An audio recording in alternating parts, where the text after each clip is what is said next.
से आने चाहिए, उनकी पढ़ाई कर रहे थे। काफी सारे कॉन्सेप्ट्स हम ऑलरेडी पढ़ चुके हैं।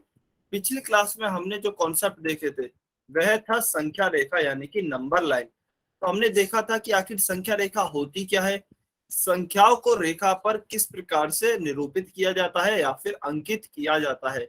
इसमें हमने एक दो इंपॉर्टेंट चीजें देखी थी कि जब भी हम लेफ्ट से राइट की तरफ जाएंगे यानी कि दाईं तरफ जाते हैं तो क्या होता है, हमारी संख्याएं बढ़ती हैं, संख्याएं हमारी बढ़ती हैं। और जब भी हम राइट से लेफ्ट की तरफ आएंगे तो हमारी संख्याएं घटती हैं। ये हमने संख्या रेखा में इंपॉर्टेंट चीज देखी थी। उसके बाद हमने तीनों प्रकार की संख्याओं के लिए संख्या रेखा देखी थी, जिसमें कि हमने सबसे पहले प्राकृत संख्याओं के लिए देखा था, फिर पूर्ण संख्याओं के लिए देखा था, उसके बाद हमने हमारे पूर्णांक यानी कि इंटीजर्स के लिए देखा था। तो तीनों प्रकार की संख्याओं के लिए हमने संख्या रेखा निकाली थी। चलिए अभी इसी पर आधारित आपको एक क्वेश्चन दिखाई देगा, सभी बच्चों को सॉल्व करना है और पोल सेक्शन में आंसर करना है। रिकॉल टेस्ट आपको अपनी स्क्रीन पे दिखाई दे रहा होगा, सभी बच्चे सॉल्व करेंगे और पोल सेक्शन में आंसर करेंगे। कोई भी बच्चा अनम्यूट नहीं करेगा, कोई भी बच्चा मैसेज में आंसर नहीं करेगा।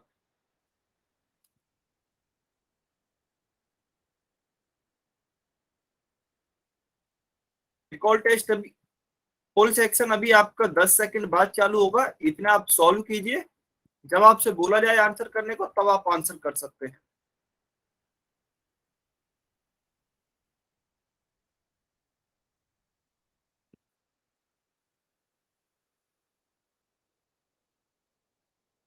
अभी आप आंसर कर सकते हैं पोल सेक्शन में।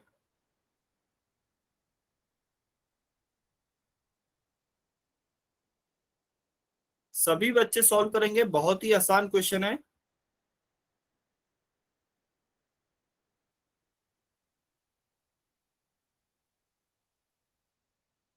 10 सेकंड, 10 सेकंड और वेट कर रहे हैं। सभी बच्चे सॉल्व करेंगे और पोल सेक्शन में आंसर करेंगे।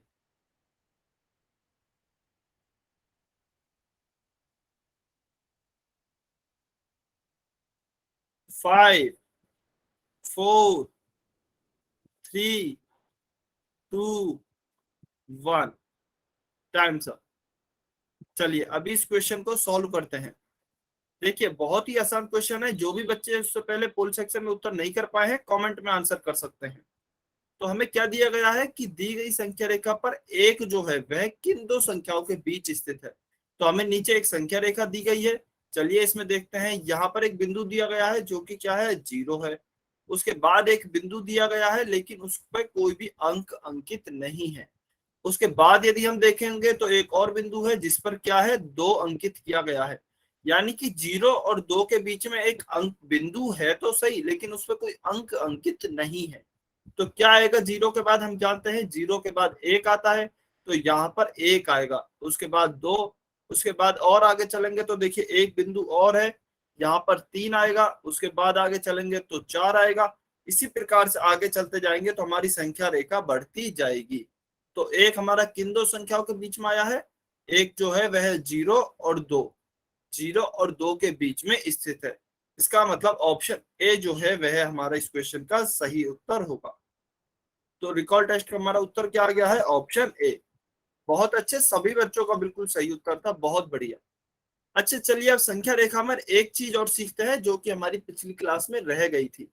कुछ आपने इस तरह के देखिए चिन्ह देखे होंगे, एक तो इस तरह का, एक इस तरह का और एक इस तरह का। तो बीच का जो चिन्ह होता है वह तो होता है आपका बराबर का चिन्ह, बराबर या फिर इंग्लिश में अगर मैं कहूं इक्वल टू का चिन्ह।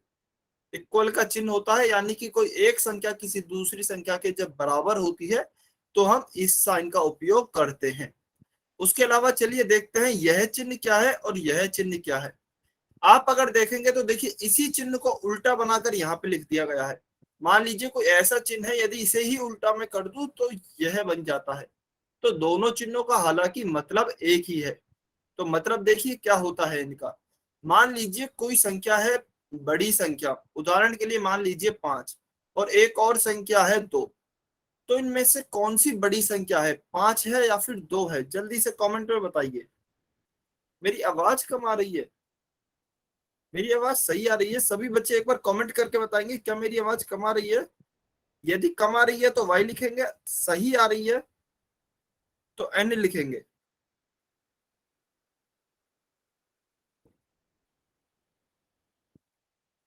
अच्छा, ज्यादातर बच्चों को देखिए मेरी आवाज ठीक आ रही है।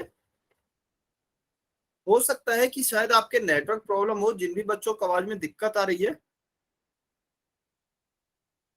अभी बताएंगे, एक बार कमेंट लिख के, अभी ठीक आ रही है क्या? रिंकू कुमार की आईडी से जो स्टूडेंट है अभी ठीक है? वाई और एन लिख के बताइए।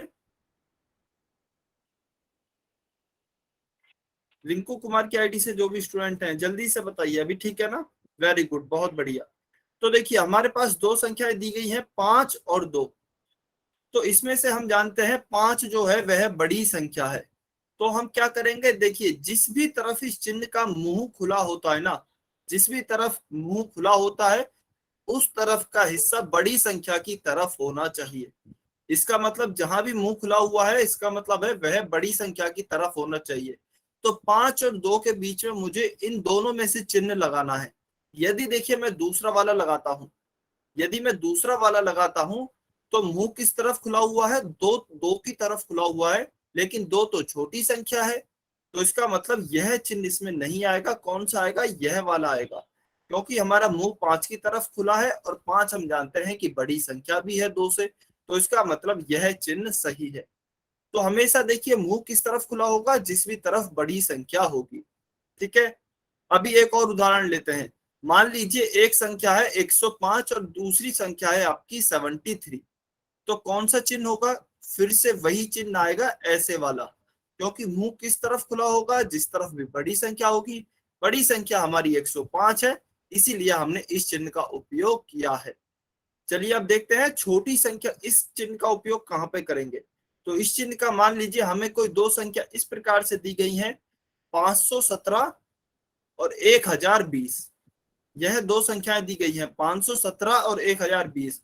तो इस केस में हम जानते हैं 1020 जो है वह बड़ी संख्या है।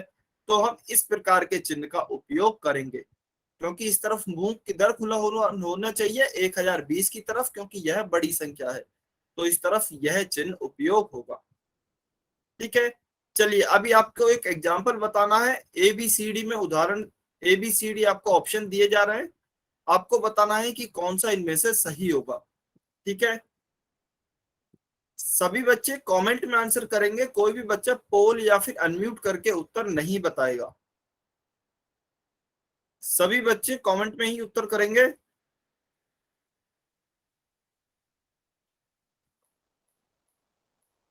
चलिए जल्दी से बताइए कौन सा एग्जाम्पल इनमें से सही लिखा हुआ है। A B C D 4 example लिखे गए हैं, कौन सा एग्जाम्पल इनमें से सही लिखा हुआ है? कमेंट करके बताना है, ए बी सी डी।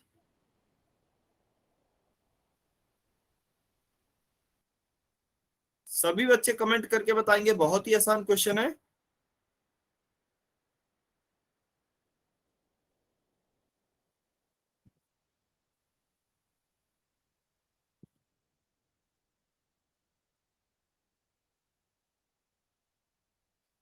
बहुत बढ़िया, वेरी गुड। 5 सेकंड और वेट कर रहे हैं, जल्दी से आंसर कीजिए कमेंट में।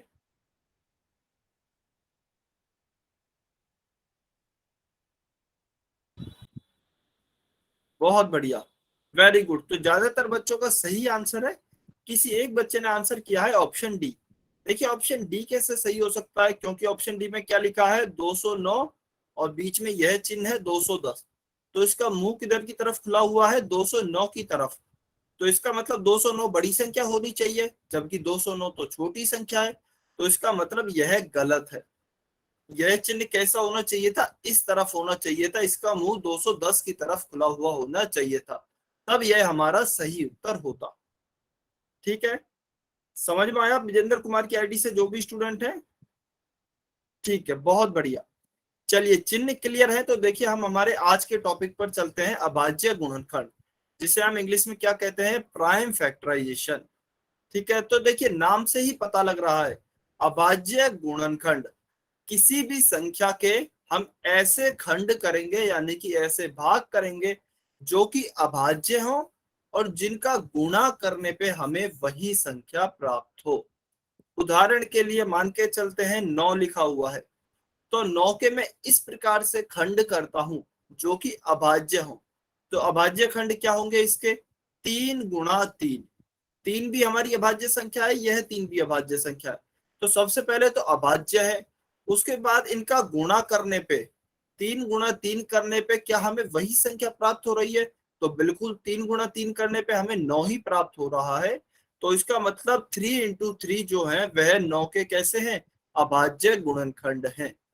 तो नाम से ही पता लग रहा है किसी भी संख्या के ऐसे खंड होने चाहिए जिन जो कि अभाज्य है और जिनका गुणा करने पर हमें वही संख्या प्राप्त होती है। अभाज्य गुणनखंड या फिर इंग्लिश में कहें तो प्राइम फैक्टर्स कहलाते हैं। ठीक है, चलिए एक बारी फिर से देखते हैं एक हमारी परिभाषा को। यदि किसी एक संख्या को अभाज्य संख्या के गुणा के रूप में लिखा जा सकता है तो अभाज्य संख्याएं जो होंगी वह दी गई संख्या का अभाज्य गुणनखंड कहलाती हैं। जैसे कि उदाहरण के तौर पर आपको दिया गया है, देखिए 36। तो 36 को मैं किस प्रकार से लिख सकता हूँ? 36 को मैं 2 × 18 भी लिख सकता हूँ। फिर 36 को मैं 2 × 9 भी लिख सकता हूँ। फिर 36 को मैं देखिए 2 × 2 × 3 × 3 यह भी लिख सकता हूँ। तो इनमें से कौन से मेरे अभाज्य गुणनखंड हो गए 36 के? चलिए देखते हैं। पहला क्या है? 2 × 18। तो 2 तो हमारी एक अभाज्य संख्या है, लेकिन 18 जो है वह अभाज्य संख्या नहीं है, क्योंकि 18 में 1 और 18 के अलावा 2 का भी भाग चला जाएगा, 3 का भी भाग चला जाएगा, 6 का भी भाग चला जाएगा, 9 का भी भाग चला जाएगा। इसलिए 18 हमारी एक अभाज्य संख्या नहीं है। इसी कारण यह एक अभाज्य गुणनखंड भी नहीं होगा। ठीक है, तो 36 बराबर 2 × 18 तो हमारा नहीं होंगे इसके प्राइम फैक्टर्स। फिर हम देखते हैं क्या 2 × 2 × 9 होंगे? तो देखिए 9 भी हमारी एक अभाज्य संख्या नहीं है, क्योंकि इसमें भी 1 और 9 के अलावा 3 से भाग चला जाता है। तो इसलिए 9 भी अभाज्य संख्या नहीं होंगी, तो यह भी हमारे प्राइम फैक्टर्स नहीं होंगे। फिर हम देखते हैं 2 और 3।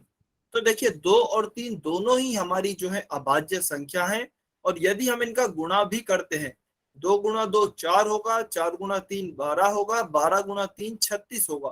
तो गुणा करने पे हमें मेन संख्या भी प्राप्त हो रही है। इसका मतलब जो यह है यह हमारे अभाज्य गुणनखंड होंगे 36 के। ठीक है, क्या सभी बच्चों को समझ में आया अभाज्य गुणनखंड क्या होते हैं? क्या सभी बच्चों को अभाज्य गुणनखंड क्लियर है? यदि किसी बच्चे को कुछ भी डाउट है तो वो एनी लिख सकते हैं, अपना डाउट पूछ सकते हैं। सभी बच्चे आंसर करके बताएंगे।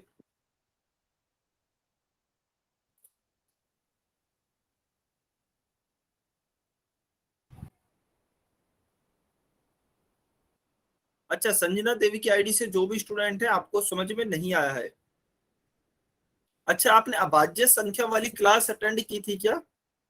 संजना देवी की आईडी से जो भी स्टूडेंट हैं कमेंट में वाई और एन लिख के बताइए, आपने अभाज्य संख्या वाली क्लास अटेंड की थी क्या? ईमानदारी से बताना है। हाँ, तभी देखिए आपको समझ में नहीं आ पाया है।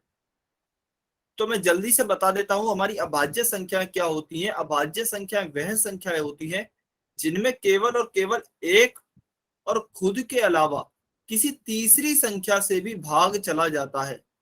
किसी तीसरी संख्या से भी भाग चला जाए वह अभाज्य संख्या होती है। उदाहरण सॉरी वह हमारी भाज्य संख्या होती है, और जिनमें केवल और केवल एक और खुद से भाग जाता है वह हमारी अभाज्य संख्या होती है। तो यदि किसी तीसरी संख्या का भाग जा रहा है तो वह होगी भाज्य, यानी कि कंपोजिट नंबर। और यदि नहीं जा रहा किसी तीसरी संख्या का, केवल और केवल एक और खुद का भाग जा रहा है, तो होगी अभाज्य यानी कि प्राइम नंबर। तो देखिए उदाहरण के लिए देखते हैं, मान लीजिए एक है 4 और एक है 5। तो 4 में 1 और 4 यानी कि एक और खुद के अलावा किसी तीसरी संख्या 2 का भी भाग चला जाएगा। तो यह तो होगी कैसी? हमारी भाज्य संख्या। उसके बाद 5 है, 5 में यदि आप देखेंगे तो केवल और केवल 1 और 5 खुद का भाग जाएगा, उसके अलावा किसी और संख्या का भाग नहीं जाएगा। इसके मतलब यह हमारी अभाज्य संख्या होगी। तो इसीलिए हमने 2 गुना 18 को क्यों नहीं माना था प्राइम फैक्टर्स। अच्छा, किसी बच्चे का कोई डाउट है क्या? हैंड रेज किया है किसी बच्चे ने? ठीक है, कोई डाउट नहीं है, बहुत बढ़िया। देखिए 36 बराबर हमने 2 गुना 18 क्यों नहीं माना था? हमने इसलिए नहीं माना था क्योंकि 18 जो है वह हमारी अभाज्य संख्या नहीं है। 18 में जो है 1 और 18 के अलावा काफी ऐसी संख्याएं हैं जिनका भाग चला जाएगा। तो यदि उनका भाग चला जाएगा तो 18 हमारी अभाज्य संख्या नहीं होगी, और जब 18 अभाज्य संख्या ही नहीं होगी तो अभाज्य गुणनखंड तो हो ही नहीं सकती, क्योंकि अभाज्य गुणनखंड होने के लिए सबसे पहले वह संख्या अभाज्य होनी चाहिए। इसीलिए 36 के अभाज्य गुणनखंड क्या होंगे? 2 गुणा 2 गुणा 3 गुणा 3। इस तरीके से हम अभाज्य गुणनखंड के गुणनफल के रूप में लिख सकते हैं। अच्छा, अब देखिए यहाँ भी क्वेश्चन आपसे दो तरीके से पूछा जा सकता है। यदि आपसे पूछा जाता है 36 के अभाज्य गुणनखंड लिखिए, 36 के अभाज्य गुणनखंड यदि हमें लिखने हैं तो हम क्या लिखेंगे? 2,3। 2,3 हमारे अभाज्य गुणनखंड है। यदि आपसे पूछा जाता है कि 36 को अभाज्य गुणनखंड के गुणनफल के रूप में लिखिए, तो आप कैसे लिखेंगे? तो आप लिखेंगे 2 गुणा 2 गुणा 3 गुणा 3, यानी कि इनका गुणा करने पर हमें 36 प्राप्त होना चाहिए। ठीक है, क्या अभी समझ में आया सभी बच्चों को? क्या अभी समझ में आया? जल्दी से वाई और एन लिख के बताइए। बहुत बढ़िया, वेरी गुड, बहुत अच्छे। चलिए अभी क्लियर है, तो अभी हम देखते हैं 60 का अभाज्य गुणनखंड ज्ञात करना है। यह हमें एक एग्जाम्पल दिया गया है। तो आखिर हम अभाज्य गुणनखंड या फिर प्राइम फैक्टर्स जो होते हैं वह ज्ञात कैसे करते हैं? तो देखिए सबसे पहले हम क्या लिखेंगे? जिसके हमें अभाज्य गुणनखंड निकालने हैं 60। उसके बाद आप इस तरह की एक टेबल बनाएंगे। इसे आप किस तरीके से फिल करेंगे, चलिए देखते हैं। सबसे पहले आपको 60 में भाग देना है, या फिर किसी भी संख्या के आप अभाज्य गुणनखंड निकाल रहे हैं उस संख्या में सबसे छोटी अभाज्य संख्या का भाग देंगे। अब सबसे छोटी अभाज्य संख्या कौन सी होती है? 2।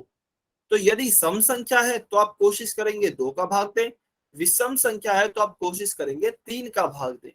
तो क्योंकि यह सम संख्या है तो हम किसका भाग देंगे? सबसे छोटी संख्या से शुरुआत करेंगे 2 से। तो 2 का भाग यदि मैं 60 में दूंगा तो कितनी बार जाएगा? 30 बार जाएगा।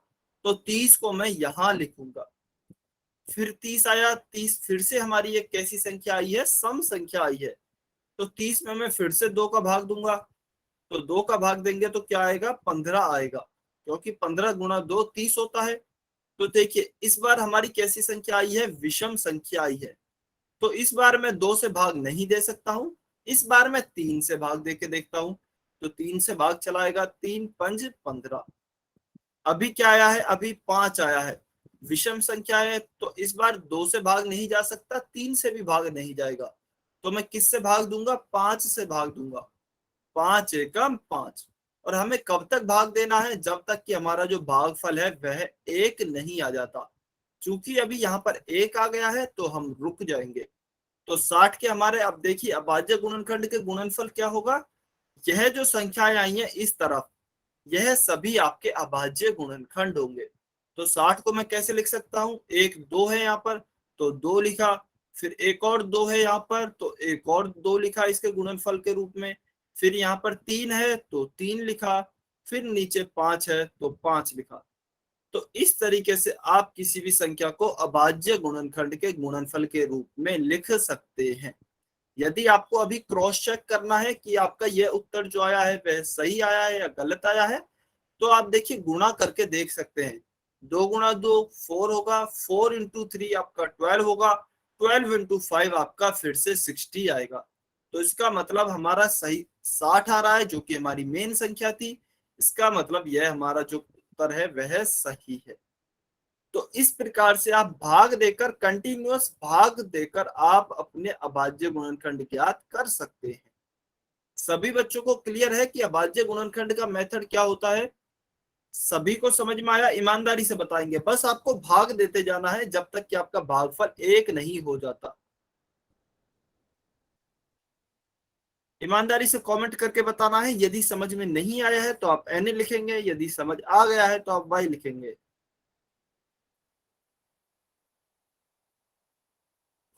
बहुत बढ़िया, वेरी गुड, बहुत अच्छे। चलिए, अगर यह हमारे समझ में आ गया है तो इसका तो हमारा उत्तर हो गया है 2 गुना 2 गुना 3 गुना 5। इसका आप स्क्रीनशॉट भी ले सकते हैं, सॉल्यूशन को आप अच्छे से देख भी सकते हैं। चलिए अभी आगे चलते हैं। आगे हमारा जो टॉपिक आता है वह आता है सार्वगुणनखंड, जिसे हम इंग्लिश में क्या कहते हैं, कॉमन फैक्टर्स। तो देखिए, जैसा कि नाम से ही पता लग रहा है, कॉमन फैक्टर्स, ऐसे फैक्टर्स जो कि क्या है, उभयनिष्ठ है या फिर कॉमन है, हमारे सार्वगुणनखंड या फिर कॉमन फैक्टर्स कहलाते हैं। उदाहरण के लिए देखते हैं, 4 और 18 का हमें सार्वगुणनखंड यानी कि कॉमन फैक्टर ज्ञात करना है। तो चलिए कैसे ज्ञात करेंगे। सबसे पहले तो हम 4 के ही अभाज्य गुणनखंड ज्ञात करते हैं। तो 4 का अभाज्य गुणनखंड क्या होगा, सबसे पहले 2 का भाग देके देखता हूं।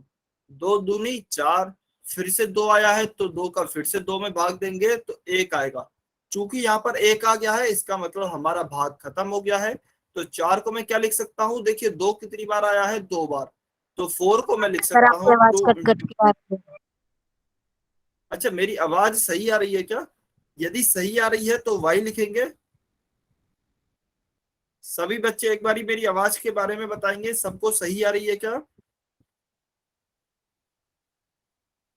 ठीक है, तो जिस भी बच्चे को मेरी आवाज कट कट के आ रही है, हो सकता है कि उनके नेटवर्क में कुछ प्रॉब्लम हो या फिर इंटरनेट सही से नहीं चल रहा हो। तो आप एक बारी क्लास को काट कर दोबारा से ज्वाइन कर सकते हैं, या फिर आप एक बार इंटरनेट कनेक्शन अपना चेक कीजिए क्या वह सही है। ठीक है, एक बार अपने नेटवर्क चेक करें, मेरी आवाज ठीक आ रही है बाकी बच्चों को। चलिए, तो 4 के हमारे अभाज्य गुणनखंड क्या हो गए हैं, 2 गुना 2। उसके बाद हमें किसके निकालने हैं, 18 के। तो चलिए 18 के अभाज्य गुणनखंड निकाल के देखते हैं। 18 के देखिए क्या होगा, पहले 2 का भाग दूंगा, सबसे छोटी हमारी अभाज्य संख्या का। तो 2 का भाग 18 में देंगे तो 9 बार जाएगा, 2 नाम 18। उसके बाद 9 एक विषम संख्या है, तो 2 का भाग तो नहीं जाएगा। 3 का भाग देके देखते हैं, 3 तिया 9, फिर से 3 आया भाग देने पे। तो 3 का भाग 3 में देंगे तो इस बार 1 आएगा।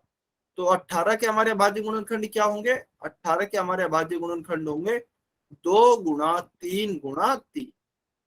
ठीक है, तो अभी हमें निकालना है सार्वगुणनखंड इनके बीच में क्या होगा। तो देखिए कौन सा कॉमन फैक्टर आ रहा है जो कि दोनों में उपस्थित है। 2 यहाँ पे भी है, 2 यहाँ पे भी है। इसका मतलब 2 जो है वह हमारा इसमें सार्वगुणनखंड या फिर कॉमन फैक्टर है। उसके अलावा देखिए दूसरा 2 यहाँ पे नहीं है, दूसरा 2 यहाँ पर है लेकिन नीचे नहीं है, और नीचे 3 है लेकिन ऊपर नहीं है। तो इसका मतलब 2 के अलावा कुछ और हमारा कॉमन नहीं आ रहा है। इसीलिए केवल और केवल 2 जो है वह सार्वगुणनखंड यानी कि कॉमन फैक्टर होगा। ठीक है, अभी देखिए ध्यान से, इसमें भी आपसे 2 तरीके से प्रश्न पूछा जा सकता है। वह कैसे, या तो आपसे पूछे जाए खाली आप सार्वगुणनखंड बताइए यानी कि कॉमन फैक्टर बताइए। तो देखिए कॉमन फैक्टर में इसको मैं ऐसे भी तो लिख सकता हूं, 2 गुना 2 गुना 1, और लिख सकता हूं 2 गुना 3 गुना 3 गुना 1, क्योंकि एक का गुना करने से कोई फर्क नहीं पड़ता है। तो एक तो हमेशा ही आपका कॉमन फैक्टर रहेगा या फिर सार्वगुणनखंड रहेगा। तो यदि आपसे पूछा जाता है केवल सार्वगुणनखंड बताइए, तो आप क्या बताएंगे, 1 कॉमा 2। लेकिन यदि आपसे पूछा जाता है कि अभाज्य सार्वगुणनखंड बताइए या फिर प्राइम कॉमन फैक्टर बताइए, तो एक हमारा प्राइम नंबर नहीं होता है, अभाज्य संख्या नहीं होती है। तो केवल उस स्थिति में आप 2 लिखेंगे, 1 को नहीं लिखेंगे। क्या सभी बच्चों को सार्वगुणनखंड क्लियर है, कॉमन फैक्टर्स? जल्दी से कमेंट करके बताएंगे वाई और एन लिख के। ईमानदारी से बताना है, क्या सभी बच्चों को कॉमन फैक्टर्स क्लियर हैं? बहुत ही आसान है, जो भी संख्याएं आपको दी जाए उनके आप पहले प्राइम फैक्टर्स निकाल लीजिए, उनमें जो भी कॉमन फैक्टर होता है वही आपका कॉमन फैक्टर्स यानी कि सार्वगुणनखंड कहलाता है। बहुत अच्छे, वेरी गुड, बहुत बढ़िया।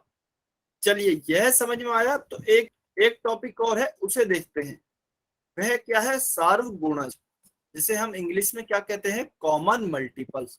तो देखिए कॉमन मल्टीपल्स क्या होते हैं, दिए गए संख्याओं के गुणजों में से वह गुणज जो सभी दी गई संख्याओं का गुणज हो, सार्वगुणज कहलाता है।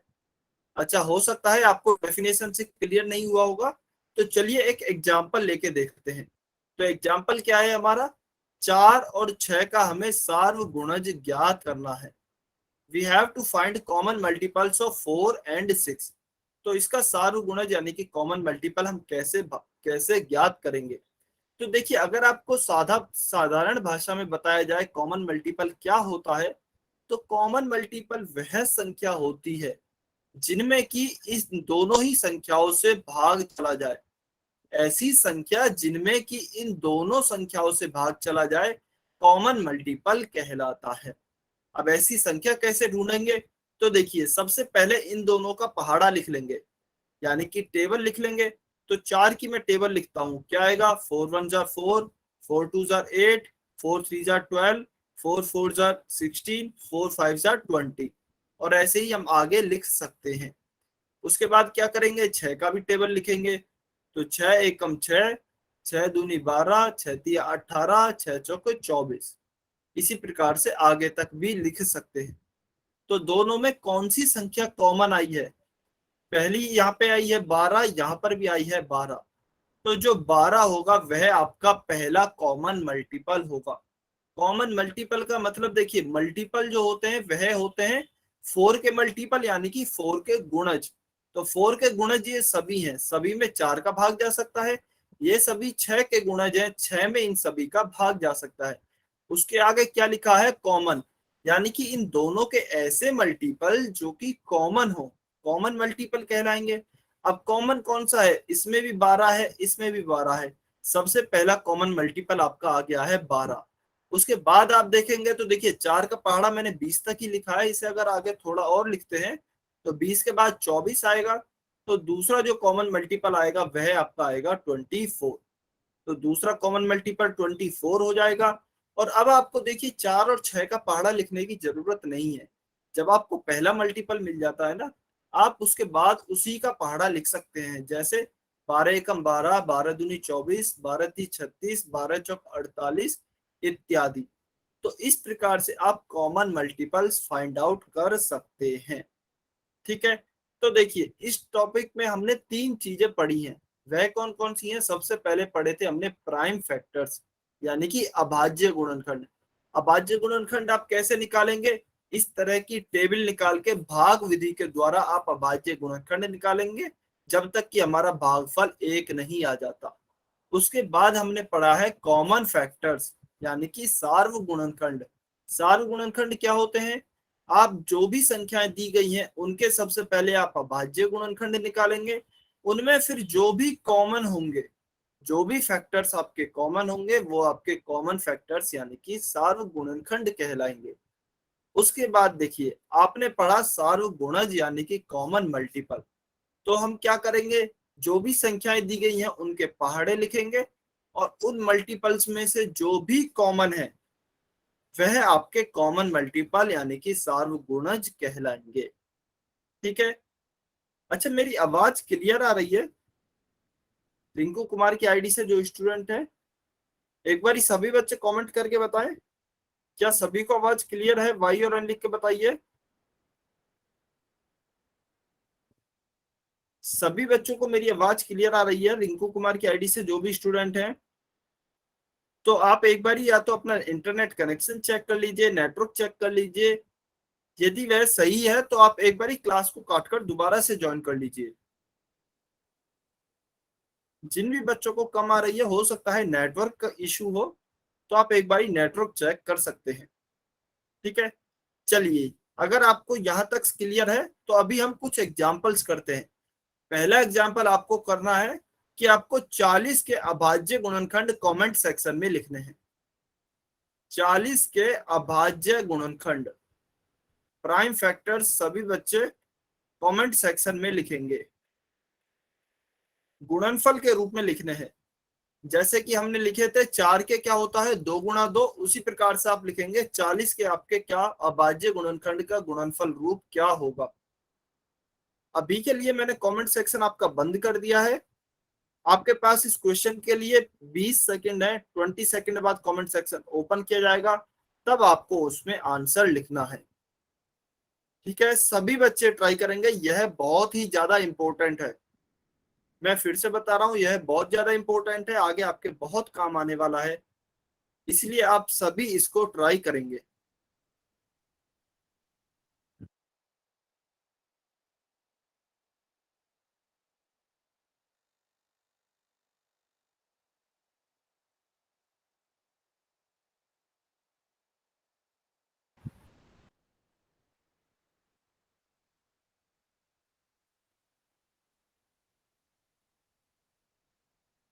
सभी बच्चे ट्राई करेंगे, 40 के अभाज्य गुणनखंड निकालने हैं आपको।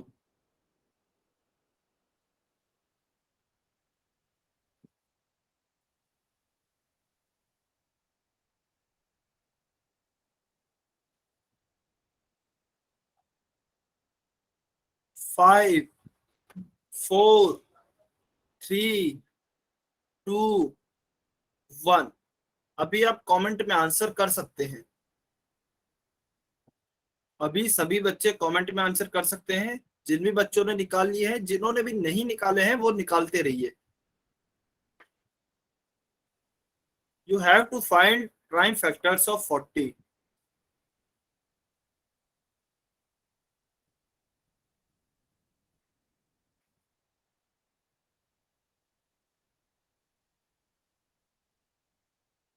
अच्छा, कोई भी बच्चा किसी दूसरे बच्चे के आंसर्स कॉपी नहीं करेगा।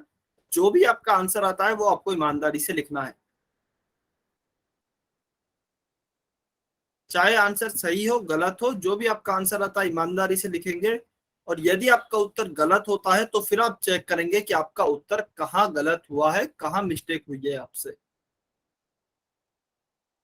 वेरी गुड, बहुत अच्छे, काफी बच्चों का आंसर आ रहा है, बहुत बढ़िया। सभी बच्चे आंसर करेंगे, 10 सेकंड और वेट कर रहे हैं।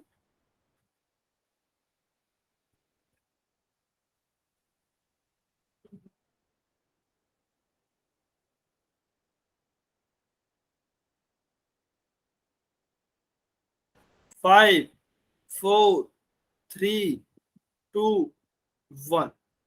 चलिए, अभी हम देखते हैं कि इस क्वेश्चन को कैसे सॉल्व करेंगे। तो हमें 40 के अभाज्य गुणनखंड निकालने थे। अच्छा, संजना देवी की आईडी से जो स्टूडेंट है, आप कह रहे हैं कि आपको समझ नहीं आया।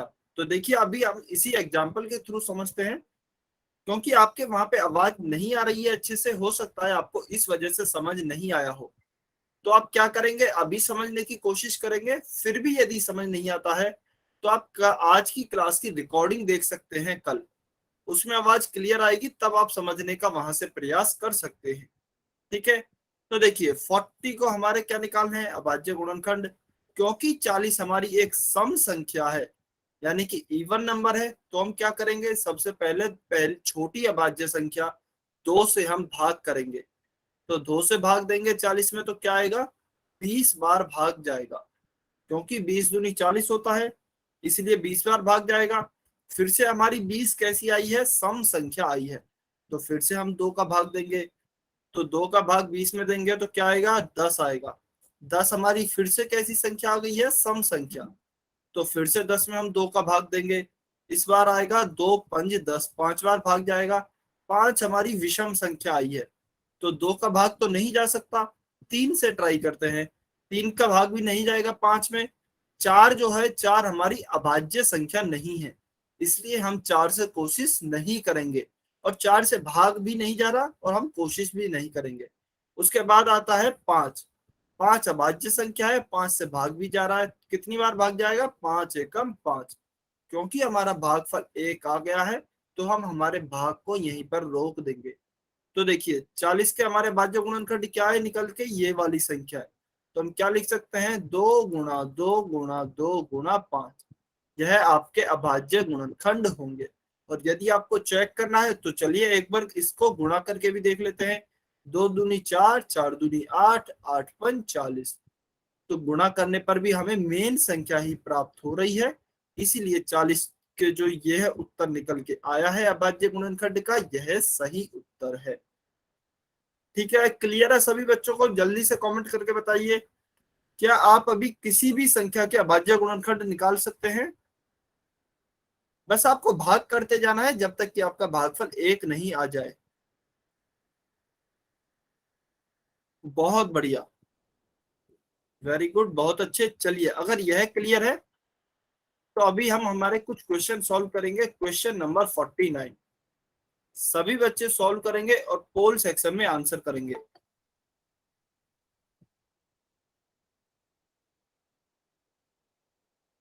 सभी बच्चों को सॉल्व करना है और पोल सेक्शन में आंसर करना है। क्वेश्चन नंबर 49, जल्दबाजी में गलती नहीं करेंगे, ध्यान से सॉल्व करना है सभी को।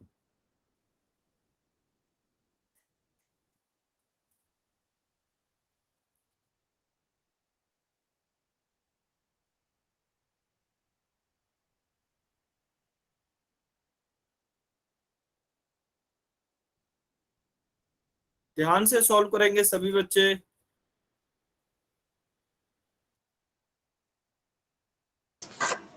क्या पढ़ा है उसको राहुल तिहाल की आईडी आवाज किस तरह है? राहुल तिहाल की आईडी से जो भी स्टूडेंट है, आप अपने आप को म्यूट पे रखेंगे।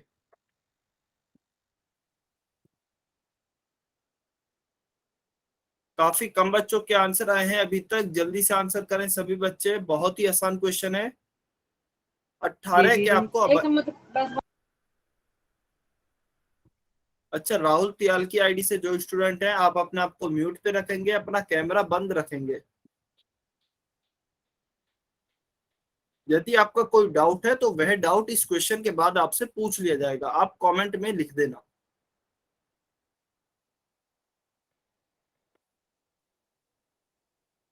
चलिए, 15 सेकंड 15 सेकंड और वेट कर रहे हैं, जल्दी से सभी बच्चे आंसर करें। काफी कम बच्चों के आंसर आए हैं अभी तक।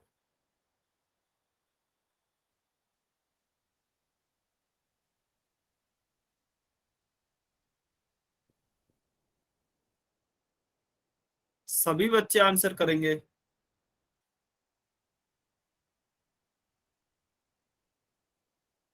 5 4 3 2 1, टाइम्स अप। चलिए, अभी इस क्वेश्चन को सॉल्व करते हैं। उससे पहले जो भी बच्चे पोल सेक्शन में आंसर नहीं कर पाए हैं वो कमेंट में आंसर कर सकते हैं, लेकिन केवल वही बच्चे करेंगे जो पोल सेक्शन में उत्तर नहीं कर पाए हैं।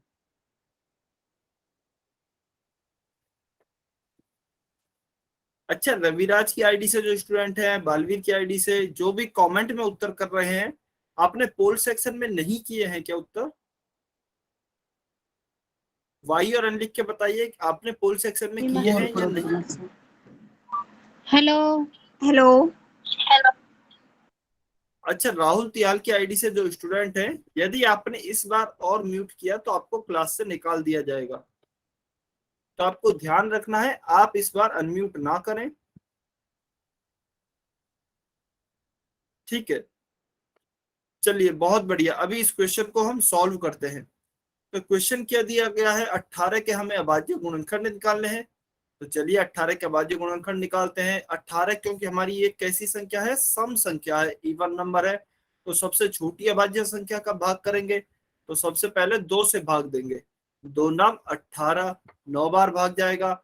9 हमारी कैसी संख्या आई है, इस बार विषम संख्या आई है, तो इसमें 2 का भाग तो नहीं दिया जा सकता। किसका भाग देंगे, 3 का भाग देंगे। तो चलिए 3 का भाग देके देखते हैं। 3 तिया 9, 3 बार भाग जाएगा। 3 हमारी यहाँ पे फिर से विषम संख्या आ गई है, तो क्या करेंगे, 2 का भाग तो नहीं जाएगा, 3 से भाग देंगे। तो देखिए 3 एकम 3, हमारा भागफल क्या आ गया है, 1 आ गया है। तो इसका मतलब क्या है कि हमारा भाग तो पूरा हो गया है, हमारा भाग पूरा हो गया है। अभी हम देखते हैं कि 18 के हमारे अभाज्य गुणनखंड क्या आएंगे, यह संख्या है। तो 2 गुणा 3 यह हमारा सही उत्तर होगा। 2 × 3 × 3, ऑप्शन बी जो है वह हमारा इस क्वेश्चन का सही उत्तर होगा।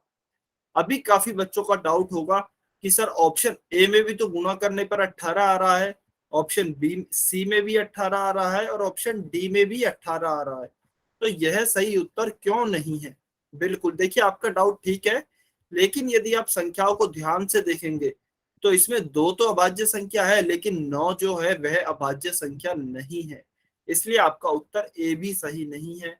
इसके अलावा ऑप्शन सी देखेंगे यदि, तो 6 जो है इसमें यह अभाज्य संख्या आपकी नहीं है, इसी वजह से आपका ऑप्शन सी भी जो है वह सही उत्तर नहीं है। फिर ऑप्शन डी में यदि हम देखेंगे तो 1 है 18 है, दोनों ही आपकी अभाज्य संख्याएं नहीं है, इसलिए ऑप्शन डी भी आपका उत्तर सही नहीं है, तो ऑप्शन बी आपका सही उत्तर होगा।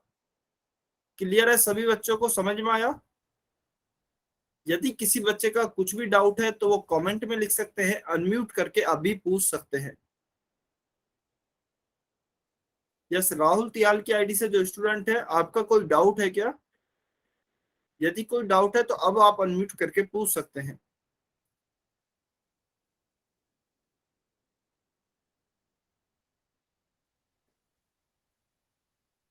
देखिए ईमानदारी से, आपको यदि समझ में नहीं आया है, कहीं कुछ डाउट है, तो आप एन लिख सकते हैं, किसी और बच्चे को देखकर हमें वाई नहीं लिखना है। यदि आपको समझ में आया तो आप वाई लिखिए, नहीं आया है तो आप एन लिखिए, आपको दोबारा से समझा दिया जाएगा। ठीक है, सभी को समझ में आ गया है? बहुत बढ़िया, वेरी गुड। तो क्वेश्चन 49 का हमारा उत्तर हो गया है ऑप्शन बी। चलिए क्वेश्चन नंबर 50, सभी बच्चे ध्यान से सॉल्व करेंगे, जल्दबाजी में गलती नहीं करेंगे। क्वेश्चन नंबर 50 सभी बच्चे सॉल्व करेंगे और पोल सेक्शन में आंसर करना है।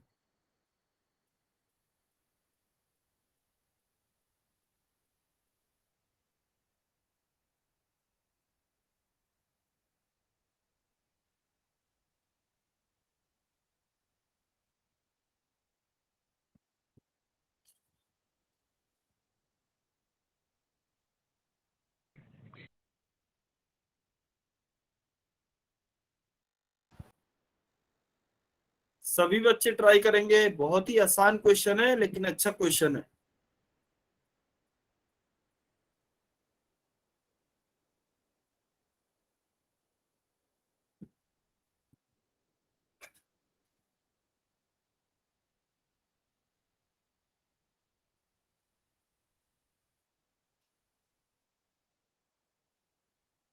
कुछ बच्चे गलती कर रहे हैं, ध्यान से सॉल्व करें।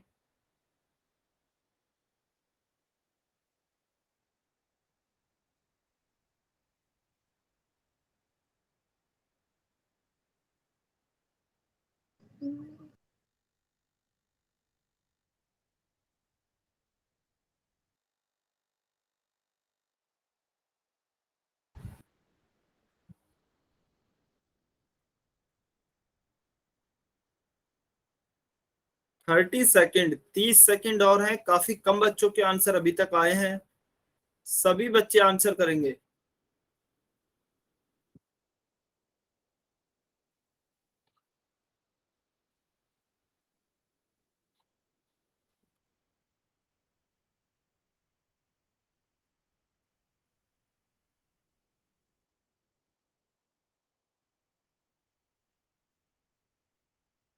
ट्वेंटी सेकेंड, 20 सेकेंड और बचे हैं आपके पास।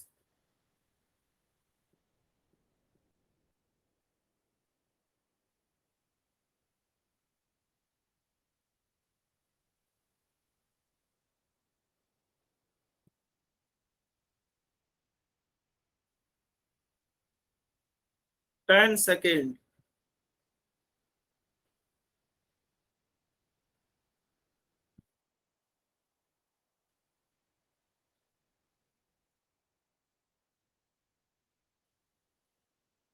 5, 4, 3, 2, 1। अच्छा, क्योंकि अभी काफी कम बच्चों के आंसर आए हैं अभी तक, तो एक काम करते हैं, थोड़ी देर और वेट करते हैं। 20 सेकेंड आपको और दिए जा रहे हैं, सभी बच्चे सॉल्व करेंगे और पोल सेक्शन में आंसर करेंगे।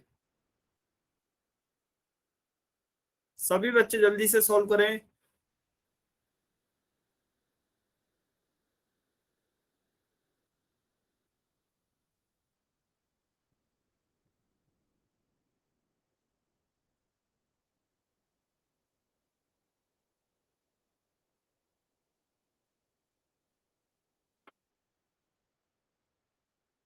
10 सेकेंड, 10 सेकेंड और वेट कर रहे हैं।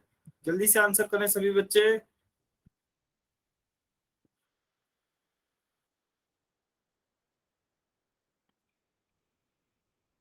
5, 4, 3, 2, 1, टाइम्स अप।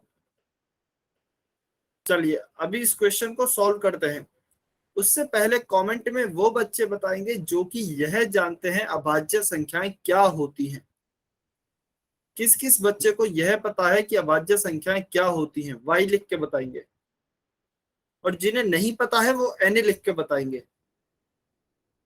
जिन्हें भी पता है अभाज्य संख्याएं क्या होती हैं वो वाई लिखेंगे, जिन्हें पता है नहीं क्या, जिन्हें नहीं पता है क्या होती हैं वो एन लिखेंगे।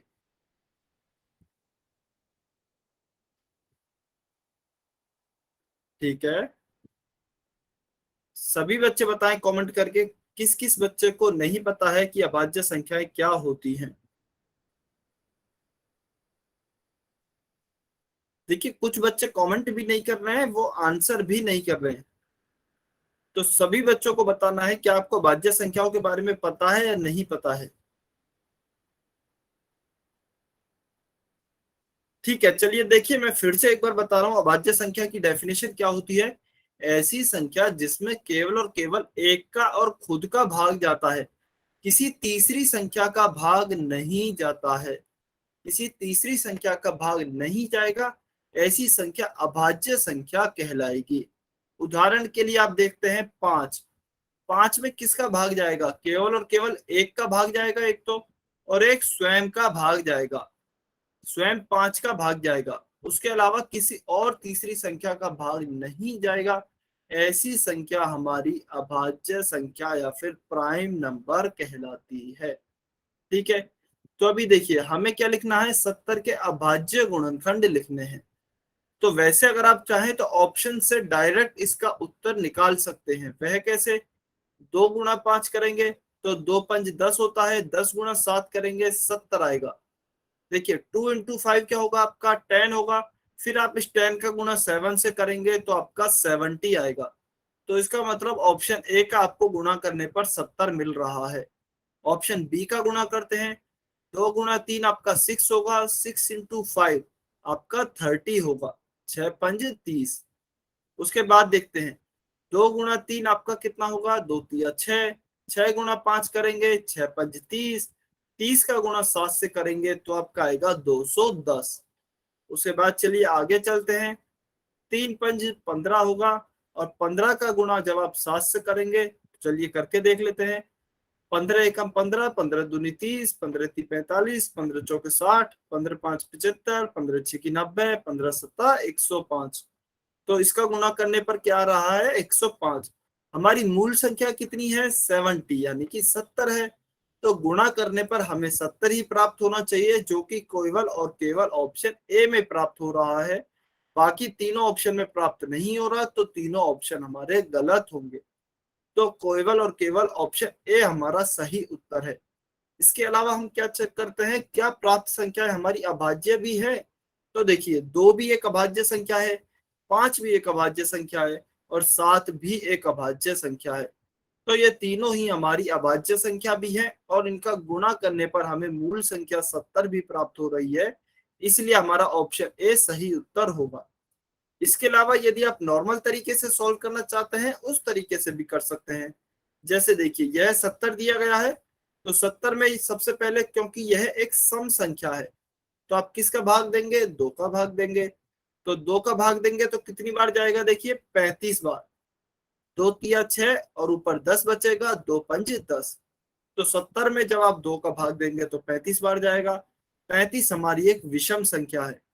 आप इसमें 3 का भाग देके देखेंगे, 3 का भाग देंगे तो 3 का भाग इसमें नहीं जाएगा। फिर 4 हमारी एक अभाज्य संख्या नहीं है। फिर हम 5 का भाग देंगे, तो 5 7 35।